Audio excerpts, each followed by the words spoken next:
Okay, mga yung adlaw sa tanan. Sa tanan nga nakadungog, nakabati ug nakita sa tuwa karon. Salamat sa kahigayunan nga gihatag sa Dios kanato nining adlaw. So continue ta sa ato nga series diya sa unang Tesalonica. So karon nato nga passage makita diri sa unang Tesalonica 4:9 hangtod sa 12. So kung adto na mo yung mga Biblia, sonda lang ko sa pagbasa or maminaw ta. So akong basahon, 9. Dili kinahanglan nga magsulat pa ako kaninyo mahitungod sa paghigugma sa inyong isig ka matotoo. Kay kamo gitudloan naman sa Dios sa paghigugma ay Gis og maogayod kini ang inyong gibuhat sa tanang kaigsuonan sa tibuok Macedonia. Busa mga igsuon, naghangyo kami kaninyo nga dunggangan ninyo ang inyong kainit sa inyong paghigugma ay. Unsi, tinguhaan ninyo ang pagkinabuhi nga malinawon, ayaw kamo panghilabot sa uban o pagsalig sa uban alang sa inyong panginabuhi. Sumala sa gisulti na namo kaninyo. 12 o katapusan, niining paagiha, tahuron kamo sa dili mga magtotoo o dili na kamo magsalig kang bisan kinsa alang sa inyong gikinahanglan. So, before tamato sa unahan, magampo ta, mga itaog giyaw tabang sa Ginoo. Langit ng Amahan og Dios nga balaan, Ginoo, salamat ning panahon nga imong gihatag kanamo, salamat ning oportunidad nga diin makatuon kami sa imong pulong. Tabangi matag-usa, lamdagi ang matag-usa kasing-kasing ug gunahona din among masabtan ang imong pulong ug tabangi usab kami Amahan din amo kaning maaplikar ug unsa man ang mensahe nga mapadangat karon. Bisan pa kanako Lord nga magdala sa imong pulong o banig yahi ka Ginoo, ikaw magapamuhat usab Lord, ikaw magauna Ginoo sa ako mga pulong nga isulti Ginoo. Imong pulong Ginoo ang maong madungog, matigbabaw Ginoo, imong ngalan ang madayegamahan. Dalaygon ka sa walay katapusan sa ngalan ni Jesus. Amen. So kaning nga passage ako ning gitaytolan og practical Christian living. Practical nga pagkinabuhi ingon nga Kristohanon. Practical nga Kristohanong pagkinabuhi. So now, daghan sa mga tao karon nga moangkon sila nga Kristohanon.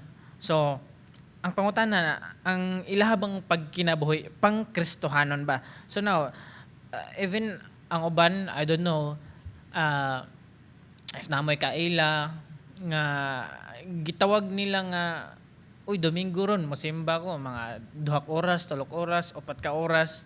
Inanara, ang daris sa weeks is, balik raon sa ang narutin, dili nga pang-Kristohanon nga pang-kinabuhi. So now, adun na ko'y nakita sa Facebook, I don't know if kita pod mo, kada bitong tagline nga, maana sila nga wala ko'y simba-simba, wala ko'y ampo-ampo, wala ko'y basa-basa Biblia, pero nagsalig hapon ko sa Ginoo. So medyo, sukwahi siya, kay og nagsalig ta sa Ginoo is ato siyang simbahon, magbuhat ang mga butang nga diin makapaduol ta sa Ginoo kay nisalig man ta sa Ginoo. So ang pagkinabuhi medyo sukwahi kung maingon ta nagsalig ta sa Ginoo pero layo ang ato ang gipakita sa ato ang kinabuhi. So now adunay tulo ka butang nga practical nga gisulti ni Paul diri sa ato ang passage sa unang Tesalonica 4:9 hangtod sa 12. Adunay tulo ka butang nga atong paghisgotan og usa lang ni sa mga practical nga mga butang. Actually, daghan og mga practical nga butang buhaton sa usa ka Kristohanon. Apan kini, stick lang ta sa ato nga passage nga gihatag. So here, una, ato nga basa sa versikulo 9 og Gs, a heavenly word. We should live a life of increasing love. Magkinabuhi kita diha sa increasing nga paghigugma, pagtaas or pagka-intimate mo na ang heavenly word nga gihatag diri ni Pablo. So now, akong basahon diri sa 9 og Gs, dili kinahanglan nga magsulat pa ako kaninyo mahitungod sa paghigugma sa inyong isig kamagtotoo kay kamo gitudloan naman sa Dios sa paghigugma ay og maugayod kini ang inyong gibuhat sa tanang kaigsuonan sa tibuok Macedonia. Busa mga igsuon, naghangyo kami kaninyo nga dugangan, increasing, dugangan ninyo ang kainit sa inyong paghigugmaay. So now, gitudloan ta sa Ginoo nga mahigugmaay. ang matag usa, love one another, dili love another one. So mahigugmaay ang matag usa. So now adunay upat ka klase nga gugma. So nadungog na ninyo sa siguro sa mga Sunday schools or ban nga mga pastors. So upat ka klase nga gugma sa English translation, usa lang love, apan sa Greek na ay upat, na ay eros, storge, philia og agape. Ang agape is mo'y ang usa sa mga bugat, mao ni ang gipakita sa Dios nga gihatag yang bugtong anak diri sa kalibutan for God so love, mo na agape. So now, ang Greek word nga gigamit diri sa verse is kaning philia, paghigugmaay kamo. Mga igsuon, paghigugmaay kano. Philia ang gigamit diri. So ang philia or phileo nga love is brotherly or kaigsuonan. So ang tagline jud or ang straight nga application sa phileo is gugma siya ingon nga managhigala. Pero ma-apply ni siya nga brotherly or family nga love tungod kay ang context ani is mga Kristohanon. Ingon nga ang Dios Amahan, ingon nga ang Dios Amahan, ang iha mga anak, ang mga Kristohanon, usa kapanimalay. So mahog nga ang filyo, ang application is paghigugma, ingon diha sa usa ka pamilya.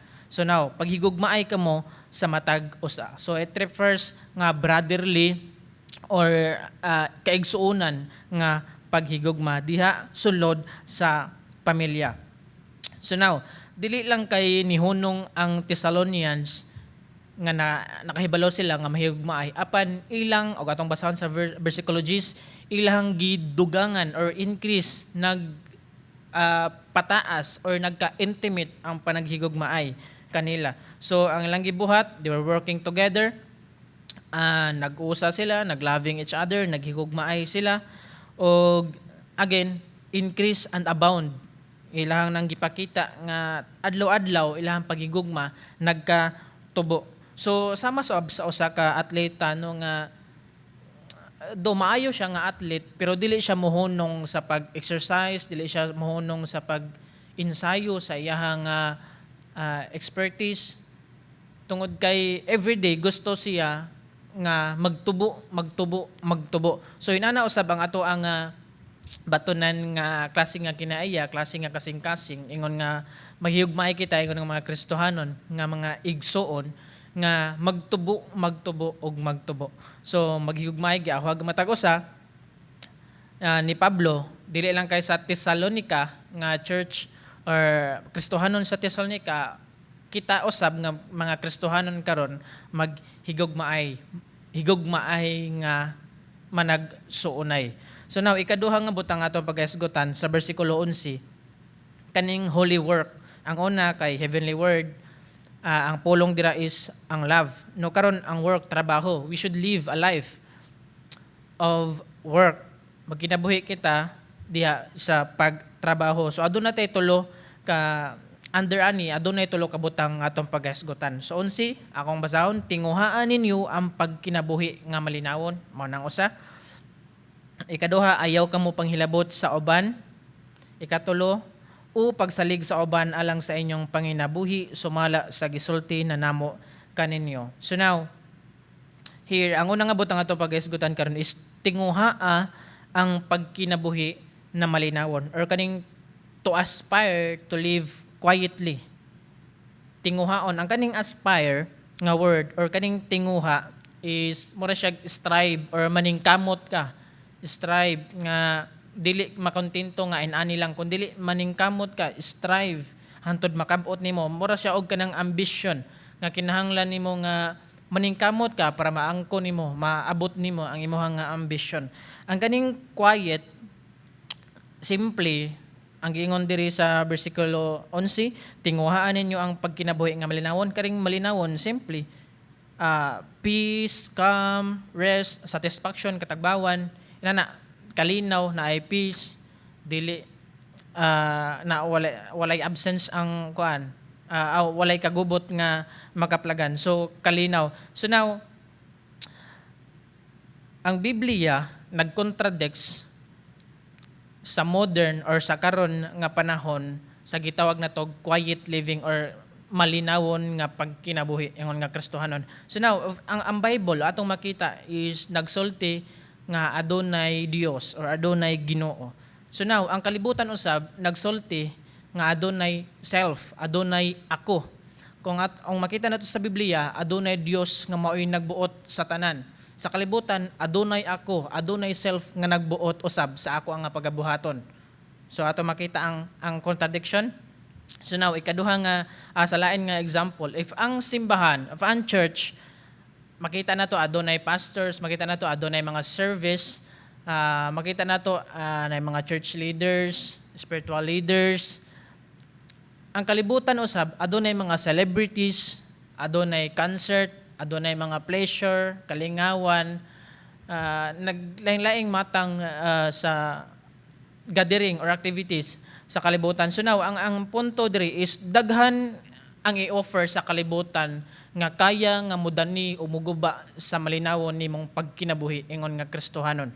So now, nag-awhag o nag-remind diri si Paul, una, atong tinguhaon ang pagkinabuhi nga malinawon. Tinguhaan ninyo ang pagkinabuhi nga malinawon. Ikaduha nga butang, do your own business. So biblical dining mo anata nga do your own business, do your own matter. So now, atong makita diri sa bersikulo 11, ayaw kamo panghilabot sa uban.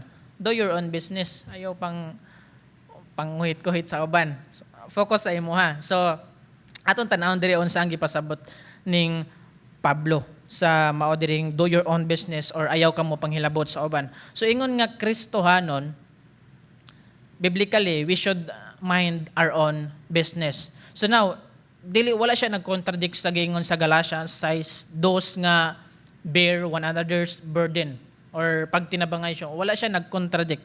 So hinuon atong tinguhaon nga dili ta mahimong kaning gitaog busybodies or tighilabot or tigsinamok or magsinamok.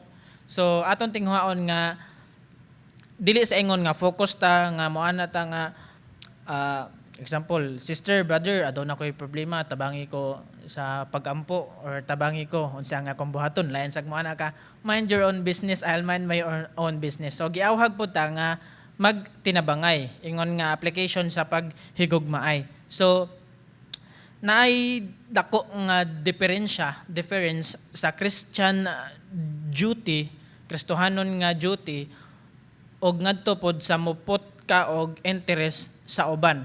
So ang gipasabot diri ni Pablo nga do your own business, dili ka magsalig or panghilabot sa uban is kung makahatag kini og kadaot. Example, kung siya aduna sa state nga malinawon ang iyang pagkinabuhi, Kristohanon nga pagkinabuhi. So do your own business nga magmalinawon pod ka sa imong Kristohanong pagkinabuhi. Dili kay gub-on nimo ang iyang malinawon nga pagkinabuhi. So do your own business. So now ikatulo nga butang is work with your own hands or kaning nasa 11 is dili magsalig sa uban. Work with your own hands. Sa imong kaugalingong kamot, imong kaugalingong pagpaningkamot, dili magsalig sa uban. So now, ato makita diri ang Macedonian, ang kaning mga, atong nabasa diri sa versikulo G, og maugayod kini ang inyong gibuhat sa tanang kaigsuonan sa tibuok Macedonia. So ang karing taga Macedonia is, sa history is makita nato nga naa siya side nga laziness or pagkatapulan. So now ang Tesalonica, mga Kristohanon sa Tesalonica, giawhag ni Pablo nga ipakita pod nga dili mo sama sa Macedonia, ipakita ninyo nga mag-work pod mo sa inyong kaugalingon or dili mo magsalig sa uban. So now ang kaning sa ancient nga Greek sa unang nga panahon, kaning sa Greek nga culture, ang kada mga manual nga labor o manual nga trabaho or manual nga kaugalingon nga pagbuhat, no, ma-refer na nila sa slave nga sa mga sulugoon, sa mga slave nga grabe ang pagpaningkamot sa ilang kaugalingon, grabe ang pagtrabaho. So ang ilang tawag niya na is sa Greek culture, ubos kayo ang ilang tanaw or tinamay. Kung ikaw gay makita kanila nga grabe nimo ka workaholic or grabe nimo ka daghan kay kag trabaho nya manual is tinamay ka or ubos ang tan-aw para sa mga tao sa Greek nga culture. So now ato makita diri is contradict siya sa giingon sa Biblia kung ato makita kontra siya gitagaan ta sa Dios Amahan nga si Jesucristo usa ka karpentero. Ato makita diri nga even si Jesus Christ anak sa karpentero, naghago, dili wala nagsalig sa uban. Og atong tan-awon mga apostoles, mga disciples, tan-awon nato mga fishermen, mga mananagat. So grabe ang pagpaningkamot ana og atong tan-awon ang si Pablo mismo ang nagsulti ani, nagsulat ani nga letter sa First Thessalonians. Atong tan-awon si Pablo tent making. Wala siya nagsalig sa uban, nagtrabaho siya. So contradict ang giingon sa Biblia sa Greek culture. So now atong i-recognize ang dignity ug honor sa pagtrabaho. Ang pagtrabaho usa na siya ka purpose or plano sa Ginoo para ang usa ka society or sa ka lugar is mulambo. Ingon man ang usa ka simbahan, ingon man ang usab ang church. Kinahanglan usab mga tao nga magtrabaho. Kitang tanan giawhag ni Pablo nga magtrabaho dili magsalig sa uban. Ang downside magud aning moana ta nga ay dili ra ko magtrabaho kaya Dios magpanalangin bitaw, mag-bless bitaw ang Ginoo. Ma-fall ta sa trap ni Satan, sa hulga ning Satanas nga himuon nato nga opportunity ang laziness. Moana na lang ta nga panalanginan bitaw sa Dios, i-bless bitaw ta sa Ginoo. So medyo dira na po dili na masulod. So now si Pablo nag-awhag nga ayo pagsalig sa uban. Kinahanglan ta nga work sa ato nga kaugalingon nga mga kamot mo trabaho ta. So inana. So again, ang holy work or kanang we should live a life of work, tulo ka butang ato makita to aspire or tingwaon nato ang pagkinabuhi nga malinawon. Ikaduha is dili manghilabot sa uban, do your own business. Ikatulo is work with your own hands or dili magsalig sa uban or ayaw pagsalig sa uban. Sa ikatulog katapusan nga itong paghisgotan karon sa practical Christian living, Kristohanon nga pagkinabuhi is an honest walk. Sa versikulo 12 akong basahon, nining paagiha tahuron kamo sa dili mga magtotoo og dili na kamo magsalig kang bisan kinsa alang sa inyong gikinahanglan. So now we should live magkinabuhi kita ingon nga usa ka example. Niining paagiha tahuron kamo sa dili mga magtotoo og dili na kamo magsalig kang bisan kinsa alang sa inyong gikinahanglan. Mura siyag na ay sa pagsulat ni Pablo gikan sa 9 hantod sa bersikulo 12.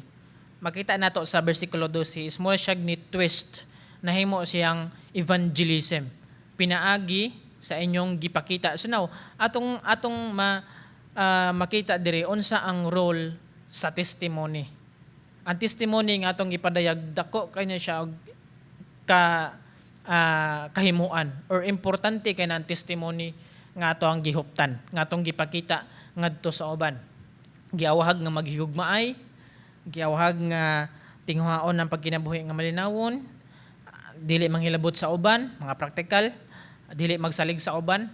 Inana dako kayo ang kahimuan or importansya sa testimony nga atong idala. How much more adunay magsangyaw, adunay magsulti ngadto sa katawhan nga wala pa nakaila sa Dios. So sa nanang paagiha mas dali sila maka-appreciate nga adunay Dios pinaagi sa imong kinabuhi, pinaagi sa imong testimony. So, akong balikon pagbasa sa 12, niining paagiha tahuron kamo sa dili mga magtotoo o dili na kamo magsalig kang bisan kinsa alang sa inyong gikinahanglan. Again, ingon nga mga Kristohanon, mo strive po ta ato sang paningkamutan nga sama sa humot nga insenso ang atong kinabuhi nga masimhot ingon man makita sa uban nga mapadayag nga adunay kalainan kining tawhana nakahatag kini og impact kining mag-question sila mao di ay Kristohanon din siya dili Kristohanon na siya so medyo na ay kalainan so atong paningkamutan ang atong pagkinabuhi subay sa giingon sa Biblia. So now akong balikon diri ang mga practical nga Kristohanon nga pagkinabuhi diri sa atong nga bersikulo nga gisgotan. Una, heavenly word. Ang pulong mao ang paghigugma. We should live a life of increasing love. Magkinabuhi kita nga increasing or nagtubo ang atong paghigugma. So ikaduha is a holy work. We should live a life of work. Magkinabuhi kita diha sa pagtrabaho. So aduna to'y tulo. Una, atong tinguhaon nga magkinabuhi nga malinawon. Ikaduha, dili ta magsalig o dili ta manghilabot sa uban. Ikatulo is dili ta magsalig sa uban. Tulo katapusan is kaning an honest walk sa bersikulo 12, an honest walk or ang atong kinabuhi mahimo nga example, honest nga paglakaw. Mahimo nga example. So now, giawhag ang matag-o sa ingon nga mga Kristohanon, nga mahigugmaay. Ingon, sama sa atong nadungog, pipila lamang to nga mga praktikal nga mga pagkinabuhi nga ato ang batunan, ingon nga mga Kristohanon. O nasayod ko nga adto na pay daghang mga butang nga ipadayag sa Ginoo sa matag-o sa nato ka kinabuhi, ato lamang tuuhan nga ang Dios magatabang kanato sa adlaw-adlaw nga mapakita nato ang iyang gugma pinaagi sa atong kinabuhi ug makita sa uban nga adunay Dios nga naghari sa matag-o sa nato ka kinabuhi. Magampo ta. Ginoo, salamat nining dako nga panahon kay gayunan amahan nga ipaabot sa matag-o sa. Salamat Ginoo sa imong pulong. Nag-remind na mo nining nga taknaa amahan nga maghigugmaay sa matag-o sa ipakita ang kinabuhi Ginoo nga anaa ka. Salamat Ginoo sa kanunay pagtabang pagiya tabangi ang matag-usa nga nakadungog karon nakabati sa imong nga pulong. Din amo kaning ma-apply, ma-aplikar ang imong nga pulong, imong nga mensahe sa matag-usa ka kinabuhi diin makita amahan sa mga kinabuhi nga ikaw ang Dios. Tabangi matag-usa, dalaygon ka sa walay katapusan, amoy salig ka nimong tanan sa ngalan ni Jesus. Amen og amen. Diyos, ikaw ang tinubdaning tanan, matag-adlaw sa among mga panginahanglan. O Diyos, ikaw